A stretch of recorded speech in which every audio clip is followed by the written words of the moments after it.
May 6th, 2015, a day I shall never forget. I was opening that night in a City Center Encore's production of Zorba, playing the leader. And I began the show, and I stepped out on stage and sang, "Life is what you do while you're waiting to die." Earlier that day, I had spent the day at Memorial Sloan Kettering, and where I was told that I had stage 4 ovarian cancer.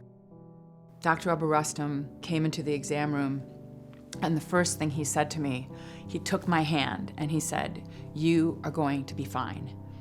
And that was such a gift at that moment when you're finding out that you have cancer and you have no idea what's gonna be going on in your life. You don't know if you're gonna be alive in a year. What Marin and I do is an extraordinary gift. It really is such a deep part of ourselves that it doesn't feel like a job. Life is what you do. Life is what you do. When I did Zorba, I had 6 liters of fluid in my belly, so I couldn't even breathe how I normally would breathe.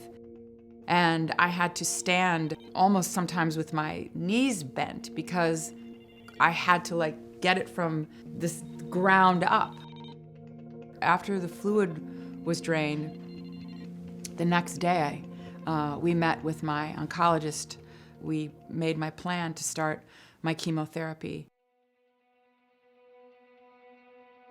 When all of this love started coming in to me, I was overwhelmed by it, but it was something that saved me many, many times.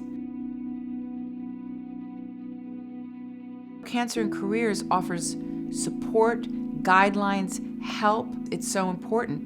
Do I tell my boss? Do I not tell my boss? I'm going through chemotherapy. I'm going to lose my hair. What are people going to think?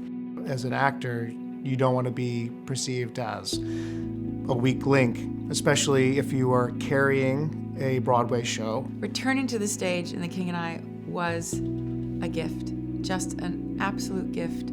It was a daunting task. It's a 3-hour show. It's a period piece, so I'm wearing a 40-pound ball gown, which I had to dance in. I'm hopeful that the dialogue about cancer can possibly change, that when you tell people you have cancer, they don't go, "Oh, wow, how long have you got?" Because that seems to be how a lot of people think about cancer. And as cancer is becoming a manageable disease, I think it's important, if one can, to let your coworkers know that, to let your boss know that, so that hopefully they can go to work with confidence and know that I'm not going to lose my job if I tell my boss that I have cancer. The cancer does not define me. I am not the cancer. I am a very strong, a very healthy woman who happens to have ovarian cancer.